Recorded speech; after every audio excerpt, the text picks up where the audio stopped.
Sama pejuang nih. Ketemu belum? Doakan ya. Ya, tidak akan pernah bisa pulih lah. Tetap ada kurang-kurangnya. Tapi tetap berjuang untuk jaga pemilu yang jurdil. Pasti. Keren. Kita wariskan demokrasi yang lebih baik buat rakyat. Pak Mahfud, saya mau menanggap nih kata-kata Pak Mahfud nih, yang Pak Mahfud bilang membiarkan seorang ibu melahirkan anak yang tak berakhlak merupakan dosa bagi bangsa. Berakhlak atau tidak berakhlak itu dari opininya siapa? Mohon maaf, kalau saya merasa Pak Mahfud tidak berakhlak karena berbicara seperti itu, apakah berarti Pak Mahfud berdosa kepada negara? Cikal bakal Bapak itu, isi dalam Bapak itu udah kelihatan sekarang gitu loh. Dari awal saya sudah tahu, tapi masyarakat belum tahu Pak Mahfud. Selalu bilang, oh itu mah receh, bukan ini receh, ya kan? Anda yang lebih receh Pak, Anda coba Pak introspeksi, Anda baca komentar-komentar masyarakat Pak, Anda yang receh dan Anda yang tidak berakhlak. Anda bisa jadi cawapres ya sekarang ini, karena apa? Ya karena mungkin Anda pintar menjilat, ya toh? Kalau Anda tidak pintar menjilat, ya mana mungkin Anda seperti itu. Buktinya apa? Ketika Anda butuh Jokowi, Anda dijadikan Menko Polhukam, saya lihat kok kata-kata Anda selalu memuji Jokowi di situ. Ya kan, sekarang ketika Anda diambil PDIP untuk jadi cawapres, wow, Anda memuji-muji, menjunjung tinggi PDIP di situ ya. Itu bagi saya ya, dalamnya Pak Mahfud itu udah kelihatan, tapi masyarakat sekarang mulai melihat bagaimana dalamnya Pak Mahfud. Lu nggak akan bisa jadi cawapres. Pernyataan dari Menko Polhukam yang menyatakan membiarkan mak-mak, ibu-ibu melahirkan anak yang tidak berakhlak adalah dosa besar bagi bangsa ini. Ingat, ibu-ibu dan mak-mak, dan itu pernyataan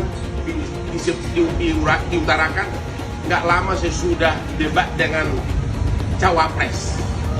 Coba kita renungkan, maksudnya siapa itu ibu-ibu? Ya, maksudnya siapa ibu? Maksudnya siapa itu anak yang tidak berakhlak? Saya kira semua tahu siapa yang dimaksudkan dengan anak yang tidak berakhlak. Dan kita udah tahu kalau memang anak itu yang disebutkan adalah anak tidak berakhlak, berarti ibunya adalah yang itu. Pak Jokowi, aduh, kenapa sampai hari ini belum diganti Menko Polhukam? Dia kan yang lucu Bapak, kok pernyataan ada seperti itu ditujukan kepada siapa Pak?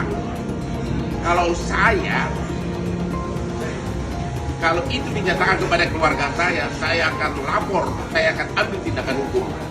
Ayo Pak Jokowi, kita bertindak. Membiarkan emak-emak dan ibu-ibu untuk melahirkan anak-anak yang tidak berakhlak itu adalah satu dosa besar kepada bangsa ini.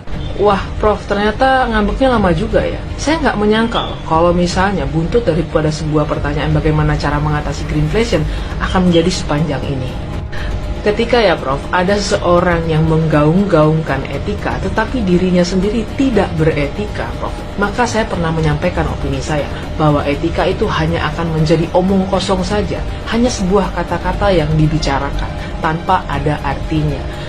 Dan ketika Profesor menyangkut pautkan bahwa seorang ibu yang melahirkan anak yang tidak berakhlak dan tidak beretika itu memiliki dosa besar, ini sudah terlalu jauh, Prof. Yang disoroti terhadap Gibran dari kedua pasangan lainnya adalah soal etika, ya lagi-lagi etika, soal Gibran yang dianggap tidak sopan, ya.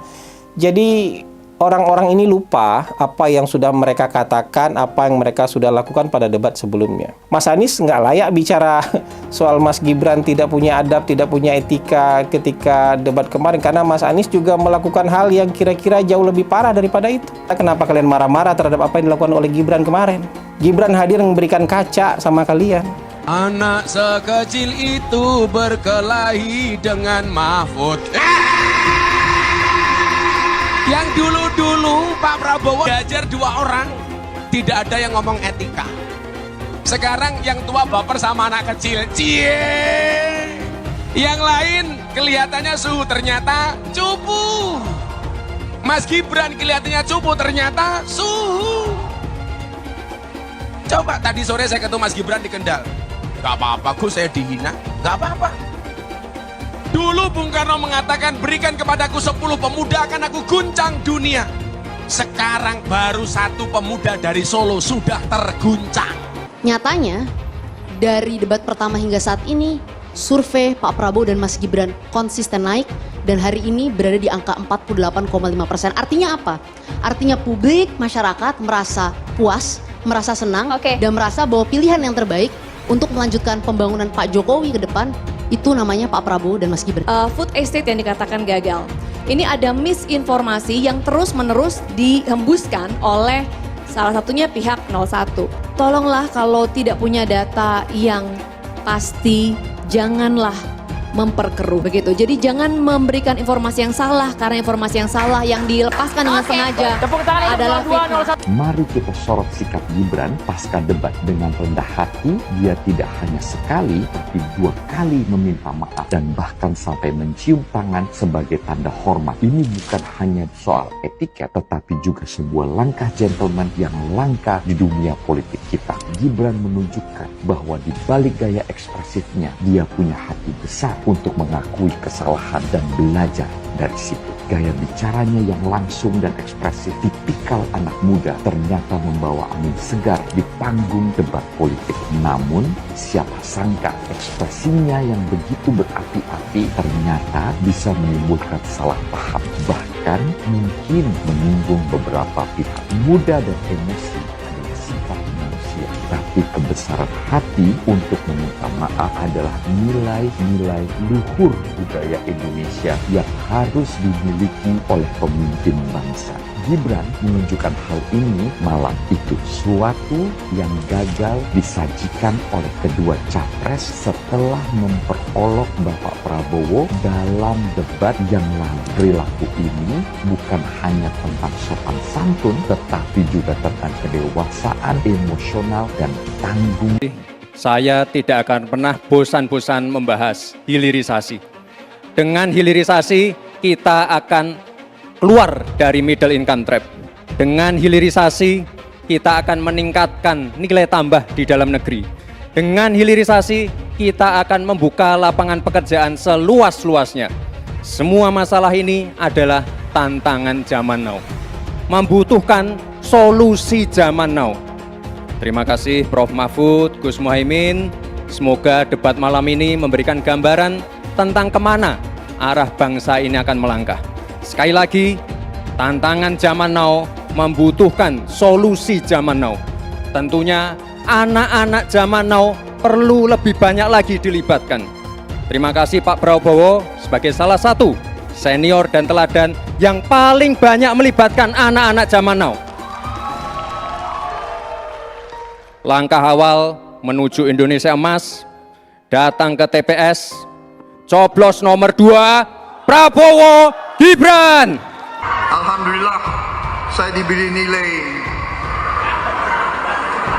11 dari 100. Itu nilai luar biasa. Pertama kali dalam hidup saya terima nilai itu.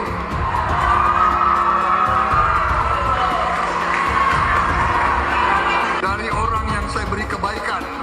Sekjen PDI Perjuangan Hasto Kristianto menyatakan kubu Ganjar sudah mulai menjajaki kemungkinan koalisi dengan Anies Baswedan di Pilpres 2024. Ia juga mengaku sudah berkomunikasi dengan Yusuf Kala. Kalau gitu, mungkin nggak kubu Ganjar bersatu dengan kubu Anies untuk mengalahkan Prabowo? Ya tentu saja mungkin. Saat ini suara Prabowo memang jauh di atas kedua lawannya. Tapi kalau pemilu berlangsung 2 putaran, selalu terbuka kemungkinan keduanya bersatu untuk menyingkirkan Prabowo. Tapi masalahnya, ini juga bukan pekerjaan yang mudah. Demi kekuasaan, para ketua umum dan pimpinan mungkin saja memutuskan bersatu, dan komposisi capres-cawapres akan ditentukan perolehan suara di putaran pertama. Tapi, keputusan elit ini sangat bisa dibongkar oleh penolakan di level akar rumput.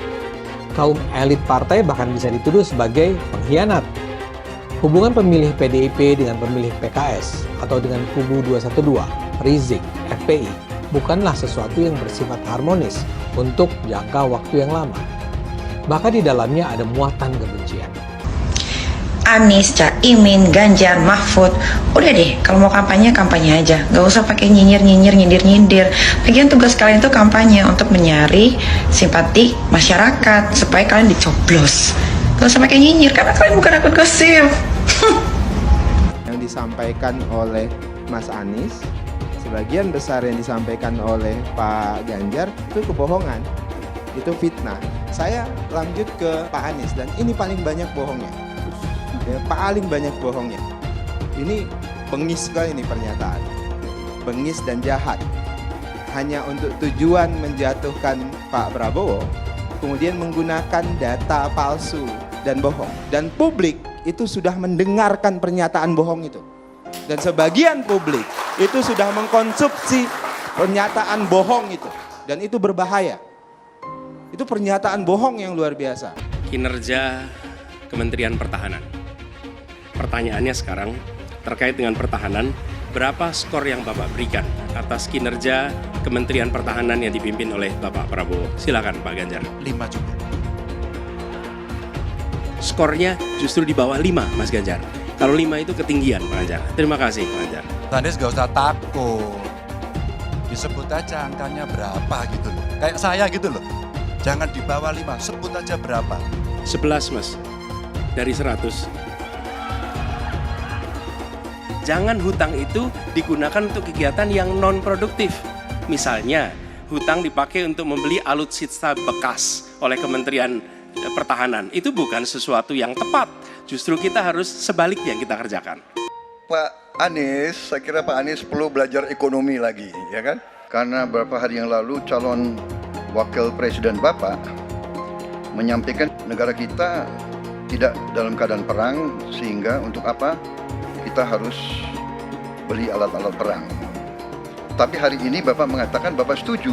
Ya, sekali lagi data-data yang Bapak pegang adalah keliru, dan juga Pak Ganjar tadi juga banyak kelirunya. Saya sangat transparan, dan semua partai yang mengusung Bapak, Profesor Anies, mendukung APBN, berarti mendukung program saya. Termasuk PDIP. Ini bukan soal pribadi, ini soal negara, ini soal policy. Penjelasannya ya di tempat ini, bukan di ruang-ruang tertutup yang tidak diketahui oleh publik. Justru kalau Bapak ketahui datanya salah, tunjukkan di tempat ini sehingga publik bisa mengetahui, bukan dalam pertemuan-pertemuan lain yang tidak jelas. Pak Anies, saya tidak bicara tertutup, saya bicara di Dewan Perwakilan Rakyat, di mana semua partai yang mengusung Bapak hadir dan menyetujui yang saya ajukan. Bapak cinta atau tidak dengan negara ini? Masa kita mau buka semua kekurangan kita, semua masalah kita buka di depan umum? Apakah itu pantas? Di negara yang baik, di negara maju, masalah rahasia ada, Profesor. Jadi bohong, saya tidak minta tertutup. Saya terbuka, Komisi DPR terbuka. Sesudah keputusan MK, dan kemudian di MK dibentuk MK yang hasilnya mengatakan bahwa terjadi pelanggaran etika berat yang menyebabkan keputusan yang dibuat oleh MK secara etika bermasalah. Sesudah Bapak mendengar bahwa ternyata pencalonan persyaratannya bermasalah secara etika, pertanyaan saya, apa perasaan Bapak ketika mendengar bahwa ada pelanggaran etika di situ? Bagaimana perasaan Mas Prabowo? Soal etik. Enggak semua etik. Oposisi itu penting dan sama-sama terhormat. Sayangnya tidak semua orang tahan untuk berada menjadi oposisi. Oke? Seperti sampaikan Pak Prabowo tidak tahan untuk menjadi oposisi. Apa yang terjadi? Beliau sendiri menyampaikan bahwa tidak berada dalam kekuasaan membuat tidak bisa berusaha. Karena itu harus berada dalam kekuasaan. Pak Prabowo, terima kasih Pak. Saya tahu visi beliau, mimpi beliau. Beliau adalah tokoh ya yang genuine. Ini paling penting genuine. Saya merasa alhamdulillah saya bersatu dengan Pak Jokowi. Pada dasarnya kita sadar bahwa kita dua-duanya bekerja untuk bangsa dan negara dan rakyat. Cari teman, rukun, kerjasama, teamwork. Pak Prabowo, karena nomor 2 saya pertanyaannya 2. Ada 12 kasus pelanggaran HAM berat, mulai dari peristiwa 65, penembakan misterius, Talang Sari, penghilangan paksa sampai Wamena. Pertanyaan kedua, di luar sana menunggu banyak ibu-ibu, apakah Bapak bisa membantu menemukan di mana kuburnya yang hilang agar mereka bisa berziarah? Apalagi mau ditanya kepada saya sudah menjawab berkali-kali, ada rekam digitalnya. Saya sudah jawab berkali-kali.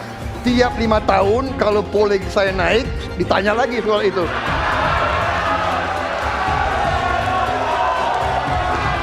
Ya, membela saya, saudara sekalian.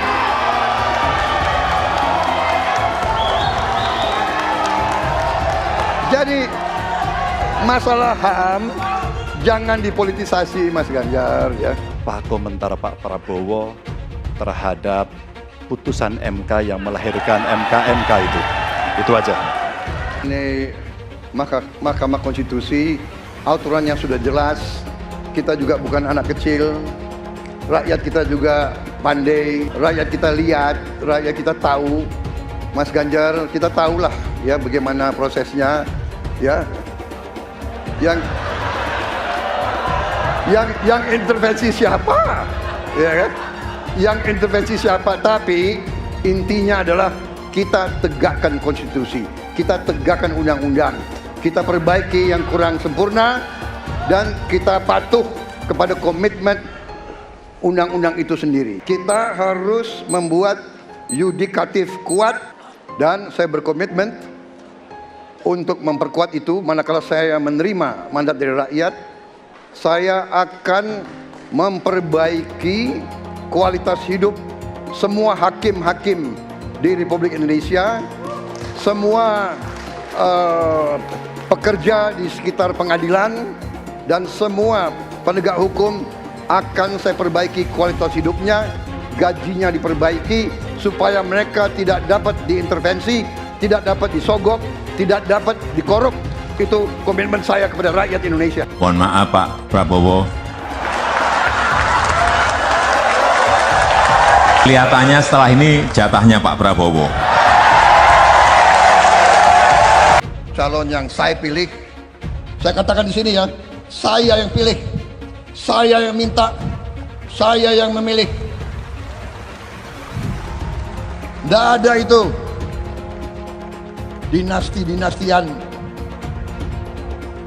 Kalau dinasti merah putih, apa salahnya? Kalau dinasti patriotik, apa salahnya? Tim Prabowo Gibran, Koalisi Indonesia Maju mengatakan kita akan lanjutkan pembangunan yang sudah dilaksanakan oleh Presiden Jokowi. Kita tidak ragu-ragu mengatakan IKN akan kita lanjutkan. BPJS kita lanjutkan. Kartu Prakerja kita lanjutkan. Kartu Indonesia Pintar kita lanjutkan. Hilirisasi kita harus lanjutkan dan akan kita sempurnakan, akan kita tingkatkan, saudara-saudara, karena hilirisasi adalah masa depan bangsa Indonesia. Sebelum saya dipanggil Yang Maha Kuasa, saya ingin melihat bangsa Indonesia menjadi bangsa yang makmur.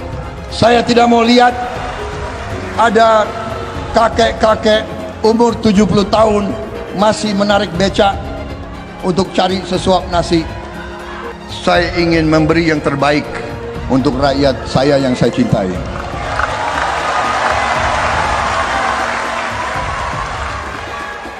Saya selalu menggaungkan yang namanya narasi keberlanjutan, narasi penyempurnaan. Jadi nggak ada yang namanya arah baru atau perubahan. Kalau surveinya bagus, kita kerja keras lagi, biar bisa satu putaran. Apa kita membutuhkan pemimpin yang namanya Pak Prabowo Subianto dan Gibran Raka Bumi Raka. Saudara-saudara semua, Indonesia adalah negara besar. Tidak bisa dipimpin oleh orang-orang yang baru berpikir mau coba-coba nanti akan. Pak Prabowo adalah figur yang sangat luar biasa syarat dengan pengalaman. Beliau adalah mantan jenderal, mantan komandan Kopassus, Pangkostrat, dan sekarang jadi Menhan yang disegani di dunia internasional. Mas Gibran adalah anak muda yang visioner, yang berangkat dari UMKM, yang sekarang menjadi wali kota sukses memimpin kota Solo. Kalau ada capres-capres atau cawapres yang menyinggung kita, jangan kita tanggapi berserius terlalu. Kita happy aja, kita santai saja. Biasanya kalau yang sudah mau kalah itu panik dan bawaannya marah-marah saja. Itu biasanya marah-marah saja terus. Dan kalau yang menang itu biasanya senyum-senyum saja. Dan insya Allah saya yakinkan Prabowo Gibran insya Allah akan memenangkan pertarungan Pilpres pada 2024 tanggal 14 Februari. Setuju? Pak Prabowo maju jadi presiden, partainya sendiri, tidak ada yang mengendalikan. Nah, biayanya saya yakin dia punya uang. Kepentingan pribadinya nggak ada. Anaknya cuma satu, sudah mandiri itu menjadi desain interiornya BMW. Nggak ikut politik, jauh dari politik. Ya kan? Kepentingannya apa? Hanya kepentingan ingin mewakafkan diri bagi bangsa. Artinya, dalam diri Prabowo hanya ada Prabowo Subianto, nggak ada yang lain. Saya mensyukuri kenapa kalah, kenapa ditahan. Saya bersyukur atas itu semua. Saya coba bayangkan ya, kalau seandainya waktu itu kita menang gitu ya, hari ini belum tentu kita bisa nikmati seperti ini. Kita bersyukur 5 tahun Tuhan izinkan kasih ke orang yang pintar ngomong untuk kerja. Coba kalau kita bayangkan gitu ya, kalau kemarin saya masih jadi gubernur, ini saya udah turun ini. Tapi yang pintar ngomong itu dikira orang hebat kan? Ini lebih berbahaya tahun 2024. Langsung ketahuan karakternya. Langsung ketahuan itu. Di saya juga ada kutipan Pak di kamar saya Pak. Tulisannya, Jakarta telah mengambil keputusan yang fatal. Jangan hanya konsentrasi pada pembangunan benda-benda mati yang indah difoto dan bisa ditunjukkan dalam 5 tahun hasilnya. Kalau kita mau menilai sebuah janji, maka lihat janjinya atau lihat kenyataannya. Dulu janjinya apa ya? Dan ini aneh, betul-betul aneh. Ini bukan kampanye, tapi saya sampaikan sini. Di satu sisi menyiapkan jalur-jalur air untuk dikirim ke laut, di sisi lain di lautnya dipasang dengan pulau reklamasi. Tinggal tunggu waktu jadi rob, air balik. Dan ini melawan sunatullah. Kenapa? Air itu turun dari langit ke bumi, bukan ke laut. Harusnya dimasukkan ke dalam bumi, masukkan tanah. Di seluruh dunia air jatuh itu dimasukkan ke tanah. Bukan dialirkan pakai gorong-gorong raksasa ke laut. Jakarta telah mengambil keputusan yang fatal. Bukan banjir, itu memang parkir air. Bukan banjir, itu memang parkir air. Masyarakat berkeliling dengan membawa toa untuk memberitahu semuanya, termasuk sirine. Kaibon 82 miliar. Apa alat transportasi yang dimiliki oleh hampir setiap orang? Alat transportasi yang dimiliki semua orang adalah kaki. Kalau seandainya orang Jakarta percaya Pak Anies jadi gubernur pun, saya berani jamin kok dia akan lakukan normalisasi yang sama seperti saya lakukan kok. Gak usah bohong lah. Ketika air sampai di muara, maka siap untuk dipompa ke laut. Pancasila Soekarno, ketuhanan ada di pantai. Anak Tuhan dari mana? Kalau Yesus anak Tuhan, bidangnya siapa? Besok di seluruh wilayah Indonesia kami katakan dan Iblis hanya menggoda orang yang beriman. Makanya jarang-jarang orang kafir kerasukan setan. Yang kerasukan setan itu orang baik-baik. Jarang, saya belum pernah nengok Cina kerasukan setan. Pernah tak Ahok itu kerasukan setan? Enggak, saya tanya juga. Karena sesama setan dilarang saling menggoda. Karena di salib itu ada jin kafir. Karena di salib itu ada jin kafir. Karena di salib itu ada jin kafir. Haleluya. Kepalanya ke kiri apa ke kanan? Kepalanya ke kiri apa ke kanan? Tetap percaya salib itu lambang mulia, bukan jin. Kok ketawa? Aku nggak nyindir siapa-siapa loh. Saya nggak pernah mundur untuk kebenaran, keadilan, kejujuran. Dan peri kemanusiaan, gue nggak pernah mundur. Dan gue nggak pernah takut juga sama lu. Siapapun yang rasis, gue akan hadapin. Karena rasis itu tidak berperi kemanusiaan. Sama saya ditanya dulu kan, kamu nyesel nggak statement kamu di Pulau Seribu sehingga masih masuk penjara? Tidak pernah nyesel. Karena saya mengatakan kebenaran. Relawan Anies yang mayoritas pengasuh khilafah, seperti kadrun FPI dan HTI, ingin melengsarkan Pak Jokowi. Dengan menggunakan politik identitas, relawan Anies akan menggulingkan Jokowi. Tapi pendukung Anies lupa bahwa 82% penduduk Indonesia suka dengan kinerja Pak Jokowi. Ingat, di belakang Anies ada ormas pengasuh khilafah, seperti FPI, HTI, PA212.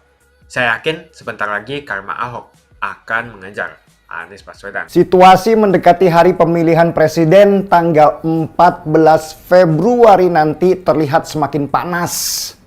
Situasi ini semakin terlihat dari kepanikan Presiden Jokowi melihat fakta-fakta di lapangan bahwa akar rumput PDI Perjuangan itu mulai bergerak. Sudah banyak yang sadar ada kejanggalan dengan pengangkatan Gibran sebagai calon wakil presiden yang secara telanjang dan kasat mata sudah mengangkangi konstitusi. Situasi inilah yang membuat Presiden Jokowi, bapaknya Gibran, untuk harus berkantor terus di Jawa Tengah, mencoba mengubah situasi dengan mengandalkan popularitas nama beliau yang diklaim tinggi oleh berbagai lembaga survei. Hampir setiap Ganjar Pranowo berkunjung di satu daerah, rakyat di daerah itu bahkan menyambutnya mulai dari bandara sampai keluar mereka itu di pinggir-pinggir jalan. Di lokasi acara, masyarakat juga menyemut ingin melihat sosok Ganjar Pranowo berpidato dan menyalami mereka. Dan ini berbanding terbalik dengan kunjungan Prabowo terutama di Jawa Tengah yang semakin kesini semakin sepi. Secara hasil survei di beberapa lembaga, di mana pemilik lembaga survei itu juga adalah konsultan politiknya Prabowo, angka Prabowo memang didesain tinggi. Tetapi catat, angka survei yang tinggi itu ternyata tidak bisa ada di atas angka 50%-an. Angka yang menjadi syarat untuk Pilpres 1 putaran. Angka survei Prabowo mentok di angka 40%-an. Dan lebih gilanya lagi, bansos yang menjadi senjata ampuh Jokowi untuk menaikkan popularitas Prabowo itu semakin masif dikucurkan. Bahkan Jokowi dikabarkan merapel bansos yang harusnya dikucurkan sampai bulan Maret, dipampatkan semua di bulan Februari, bulan pemilihan. Dan bansos itu banyak diklaim oleh tim ses Prabowo sebagai bansos Jokowi. Padahal bansos itu adalah bantuan sosial yang menggunakan uang negara dan bukan uang pribadi. Bahkan ada lembaga luar negeri, The Economist, yang sempat mengeluarkan angka survei bahwa Prabowo sudah mencapai angka 50% dan menjadikan Pilpres kali ini satu putaran. Tidak lama kemudian mereka meralat hasil surveinya dan bilang bahwa angka Prabowo sebenarnya hanya 47%. Padahal lembaga The Economist ini awalnya sudah dipuja-puja oleh pendukung Prabowo, meski akhirnya dihujat juga oleh mereka karena dibilang pasti ada tekanan. Lucu memang, bagaimana bisa penguasa itu ditekan? Mereka yang punya akses untuk menekan malah bicara kalau ada tekanan. Meski semua sumber daya dikeluarkan oleh Jokowi, sialnya hasil survei Prabowo tidak juga menunjukkan bahwa Prabowo bisa menang satu putaran. Angka surveinya mentok. Sedangkan dari hasil survei internal PDI Perjuangan, angka surveinya Ganjar pelan-pelan naik dan mengimbangi Prabowo. Ini menunjukkan bahwa Pilpres 1 putaran itu mustahil. Pilpres sudah pasti 2 putaran, dan itu adalah pertarungan antara Ganjar melawan Prabowo di putaran kedua. Mereka juga tidak malu-malu untuk menampakkan wajah mereka di stasiun televisi pas acara debat hanya untuk menunjukkan keberpihakan mereka pada Prabowo.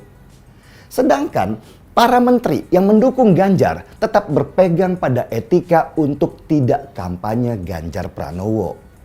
Bahkan Ahok sebagai komisaris utama Pertamina menahan diri untuk tidak kampanye Ganjar. Padahal dia adalah pejabat politik yang ditempatkan oleh PDI Perjuangan. Bahkan salah satu ormas Islam besar di Indonesia, Muhammadiyah, meminta Jokowi mencabut pernyataannya bahwa presiden boleh memihak atau kampanye karena itu bisa menimbulkan goncangan politik yang besar. Tapi memang fakta di lapangan, keberpihakan pemerintah itu nggak bisa disembunyikan. Menteri-menteri Jokowi mulai dari Airlangga, Zulkifli Hasan, Erick Thohir, Bahlil tanpa malu-malu lagi turun ke lapangan menggunakan semua akses mereka untuk memenangkan Prabowo. Desas-desus semakin kuat dan reaksi negatif masyarakat ini semakin melemahkan posisi Prabowo yang membuat Jokowi akhirnya harus klarifikasi dengan menggunakan kertas.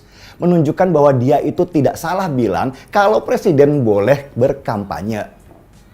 Semua fakta kecurangan itu semakin membuka mata masyarakat bahwa telah terjadi berbagai kecurangan untuk hanya sekedar memenangkan Prabowo di Pilpres kali ini.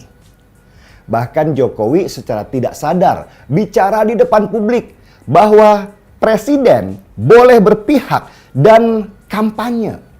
Reaksi masyarakat mayoritas itu langsung negatif menanggapi pernyataan Jokowi ini karena ada ketakutan terjadi abuse of power atau penyalahgunaan kekuasaan oleh presiden untuk memenangkan calonnya. Apalagi salah satu calon itu adalah anaknya. Demokrasi kita harus diselamatkan. Agenda reformasi kita harus dipertahankan. Bangkitnya Neo Orde Baru harus dihadang. Dan kita turun ke jalan tanggal 14 Februari nanti. Jangan ada yang golput karena itulah satu-satunya senjata legal kita untuk melawan. Ganjar pasti menang, kawan. Ini yang menarik, kawan. Dalam putaran kedua nanti, semua kemungkinan bisa terjadi.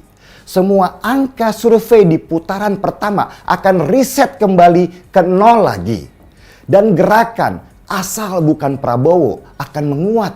Sama seperti Pilgub DKI tahun 2017 di mana ada gerakan asal bukan Ahok yang menjungkir balikan situasi. Percayalah, Ganjar akan menang di putaran kedua nanti.